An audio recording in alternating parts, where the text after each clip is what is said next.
peines de privation de liberté doivent être systématiques, parce que quand on s'en prend à un policier, qu'on tire au mortier sur un fonctionnaire de la République française, quand on détruit un abribus, quand on pille des magasins... Les célébrations du sacre du Paris Saint-Germain ont été marquées par de nombreux incidents dans plusieurs villes françaises. Des affrontements avec les forces de l'ordre, des dégradations de biens publics et privés, ainsi que des scènes de violence ont été signalées au cours de la nuit.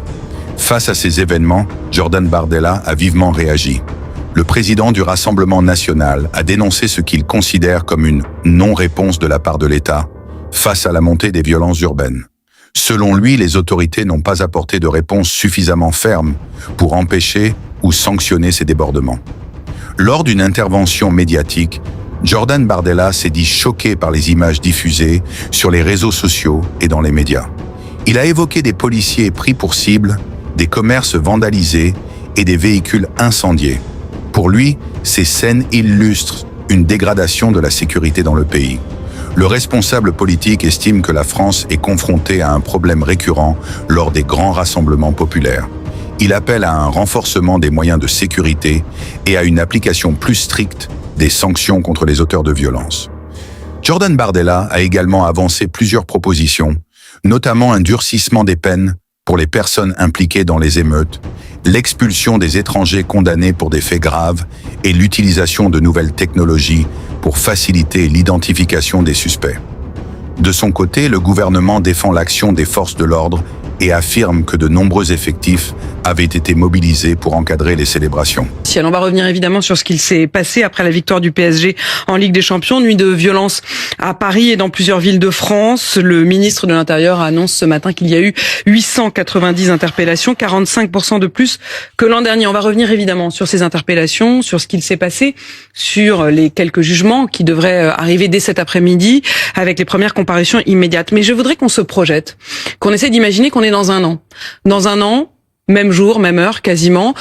Imaginons le scénario où vous auriez été élu 2 semaines plus tôt que la Ligue des Champions, élu président de la République, vous ou Marine Le Pen. 2 semaines après les élections présidentielles, il y a la finale de la Ligue des Champions. Le PSG, imaginons, est en finale et gagne. Comment est-ce que vous feriez pour que ce soit pas la même chose? Bon, d'abord, très certainement, 2 semaines après le second tour des élections, il aurait été très certainement du rôle du président de la République, puisque la passation n'aurait pas eu lieu, de gérer de tels incidents. Mais d'abord, j'aimerais dire comme... Vous faussez un peu quand même. Non, je vais si. vous présenter... Non, je vais peut-être remettre un peu les choses en perspective. Alors imaginons que c'est 3 semaines après. 3 semaines après, c'est vous? Ce qui apparaît pour beaucoup de Français comme une non-réponse de la part de l'État. Parce que moi, je suis comme beaucoup de gens, j'ai été horrifié par les scènes du week-end. Nous avons vu en plein Paris des scènes de quasi-guerre civile. Des commerces ont été pillés, vandalisés, des policiers ont été pris à partie, des journalistes, des abribus ont été cassés, et on a vu un climat et un déferlement de violence auquel nous sommes malheureusement en train de s'habituer et qui ne fait qu'empirer mois après mois, année après année. Et si j'ai accepté votre invitation ce matin, c'est pour lancer un message d'alerte aux Français et leur dire réveillez-vous. Réveillez-vous, parce que la France est en train de devenir un pays où la vie et la fête sont devenues aujourd'hui totalement impossibles. Il n'y a plus une seule manifestation liée au football, une seule manifestation sportive. Il n'y a plus de fêtes populaires, de fêtes de village dans notre ruralité, sans que cela dégénère systématiquement et que l'on voit se reproduire des comportements qui sont des comportements de prédateurs et qui sont systématiquement déployés selon le même mode opératoire. On arrive systématiquement, on commence par défier les policiers que l'on considère être une bande rivale. On s'en prend aux forces de sécurité, aux policiers, aux gendarmes, aux pompiers. On détruit tout sur son passage. On casse les commerces, on casse les abris de bus, on brûle des voitures et ensuite on pille. Et je dis aux Français, réveillez-vous, parce que dans quelques temps, ils casseront la porte des immeubles et ils rentreront dans vos appartements si l'État ne reprend pas la main sur sa politique de sécurité, sur sa politique pénale et par-dessus tout sur sa politique migratoire. Parce qu'il y a évidemment un lien, madame, entre notre incapacité depuis 30 ans à maîtriser l'immigration, à assimiler des populations qui sont arrivées dans notre pays et dont beaucoup aujourd'hui sont physiquement en France, mais dont l'âme et dont le cœur est ailleurs et ne ratent jamais une occasion pour exprimer leur mépris à l'égard des institutions, leur haine de la France et pour s'en prendre à des symboles. C'est vrai avec les commerces, c'est vrai avec les voitures de famille modestes qui n'ont que leurs yeux pour pleurer au petit matin. Vous dites ce matin, Jordan Bardella, que ce qu'il s'est passé dans la nuit de samedi à dimanche, c'est un lien avec l'immigration. Je suis pas certain qu'il y ait beaucoup de Français qui vous répondent non. Vous voyez, il y a même des Français issus de l'immigration qui, lorsqu'ils sont arrivés en France, il y a très longtemps, ont fait un effort exigeant pour devenir français, pour respecter les institutions, pour apprendre la langue, pour épouser le roman national.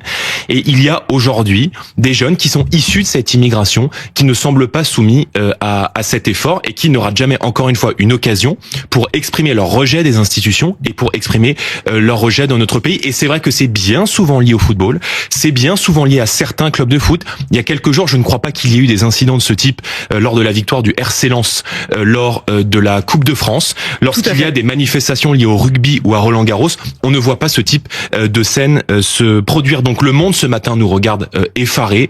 Nous avons perdu notre grandeur, nous avons perdu notre rayonnement et nous sommes désormais en train de perdre la main sur notre propre territoire dans un pays qui se tribalise et dans lequel il n'y a plus aujourd'hui un seul territoire, madame, plus une seule commune, plus une seule ville, une seule banlieue, un seul village français où on est à l'abri de la violence et de l'insécurité. Donc cette question, elle sera évidemment au cœur de la campagne présidentielle et nous serons toujours, nous, au Rassemblement national avec Marine Le Pen, du côté de la protection des Français, de la tolérance zéro et de la sanction avec les délinquants et les criminels qui pourrissent la vie des honnêtes gens. Il y a énormément de choses dans tout ce que vous venez de dire. C'est une sorte de long plaidoyer.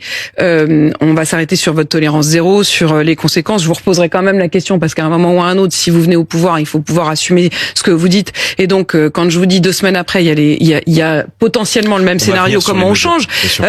Mais vous dites, il y a un rapport avec l'immigration. Est-ce que vous dites comme Éric Zemmour, vous avez peut-être entendu ses propos ce week-end, il dit « Les violences d'hier n'ont rien à voir avec le foot, elles sont les premiers symptômes d'une guérilla de civilisation ». Nous avons vu à l'évidence des scènes de guerre civile.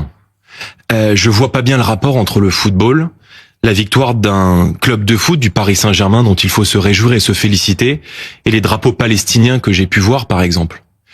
Je ne vois pas bien le lien entre la victoire d'un club de football et la nécessité de mobiliser près de 22 000 policiers, notamment dans l'agglomération parisienne, parce qu'on sait que ces territoires sont fracturés, ils sont fracturés par le communautarisme, ils seront fracturés par la présence autour de Paris de nombreux quartiers sensibles. Souvenez-vous de cette finale en 2022 entre Liverpool et le Real Madrid au Stade de France, où on a vu des razzias de jeunes qui sont descendus des cités pour piller les supporters, pour piller les supporters britanniques notamment, pour casser, pour vandaliser. Donc pour vous, ce sont les mêmes. Vous avez dit comportements de prédateurs, bien sûr. Vous avez dit tout à l'heure, je voudrais réveiller les Français parce que demain, ils viendront fracasser les portes de vos immeubles. Ils rentreront dans les immeubles. C'est qui ils? Ce sont ces jeunes qui se comportent comme des prédateurs.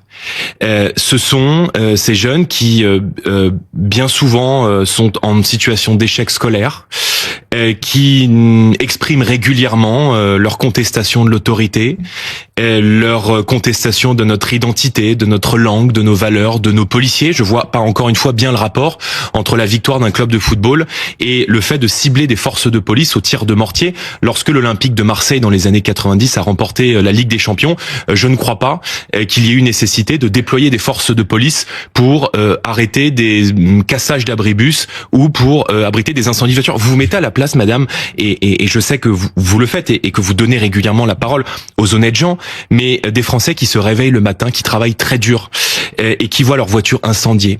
Des gens qui se lèvent très tôt le matin, qui vont bosser et qui en ont ras-le-bol de payer pour les autres, de payer pour ceux qui ne font rien et pour ceux qui cassent tout. Donc, si demain nous sommes à la tête du pays, nous sifflerons la fin de la récréation. Il faut d'abord mettre en place systématiquement le principe du casseur-payeur. Et deuxièmement, nous sommes favorables à la suppression des allocations familiales aux parents de mineurs récidivistes, parce qu'il y en a assez que les gens qui travaillent, que les gens qui bossent et qui se lèvent le matin soient contraints de payer pour ceux qui cassent tout. C'est insupportable. Et il guillemets, Passeur-payeur, à titre personnel, allocation. comme beaucoup de Français, insupportable de voir la 7e puissance économique mondiale être tenue en échec par des hordes de prédateurs. Jordan Bardella, vous avez vu les mots de Geert Wilders, le néerlandais, les mots d'Alice Wider, qui est à la tête de l'AfD en Allemagne. Geert Wilders, il dit, avec des images de ce qu'il s'est passé samedi soir, arrêtez-les et déportez-les tous.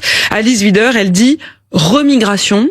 Est-ce que vous vous sentez proche de cette analyse-là ? Non, moi je me sens proche de l'analyse qui consiste d'abord à faire preuve de la tolérance zéro à l'égard de ce type de comportement. Oui, mais vous avez Donc, parlé de migration. Je l'ai dit. Oui, je pense qu'il y a un lien évidemment avec l'immigration. Alors maintenant, je vous pose et la question. première mesure, madame. Est-ce que on va au arrêter fond, de vous pensez comme eux? Jouons pas sur les mots. Le premier moyen pour établir la sécurité en France, c'est d'arrêter l'immigration. Voyez. Mais vous n'allez pas renvoyer chez eux des gens qui sont là depuis 2 générations, une génération? Alors, non, mais en revanche, nous allons expulser systématiquement les délinquants et criminels étrangers. Deuxièmement, si on n'arrête pas les flux, on ne peut pas relancer la politique d'assimilation. Ils sont nés en France, hein. La plupart sont nés en France. Oui, mais le savent-ils? Ils ont été élevés en France. Oui, mais le problème, c'est qu'on a fait venir dans notre pays, et c'est le problème de l'effondrement de l'école, de l'effondrement de notre système culturel, de notre politique d'assimilation. Est-ce que vous condamnez les propos d'Alice Wider qui dit remigration? Alice Weidel est une députée allemande, donc je vais pas me mettre vous avez déjeuné avec elle? Condamner. Oui, enfin l'AfD, parce qu'elle est la présidente d'un parti politique allemand qui s'appelle l'AfD, ne siège pas dans le groupe du Rassemblement national au Parlement européen. Mais vous avez déjeuné avec elle? Oui, j'ai déjeuné avec elle il y a peut-être 3 ans. Oui, c'est ça. 2 ans. Les autorités rappellent également que plusieurs interpellations ont été effectuées et que des enquêtes sont en cours afin d'identifier tous les responsables. Cette nouvelle polémique relance le débat sur la sécurité, la gestion des grands rassemblements et les réponses à apporter face aux violences urbaines en France.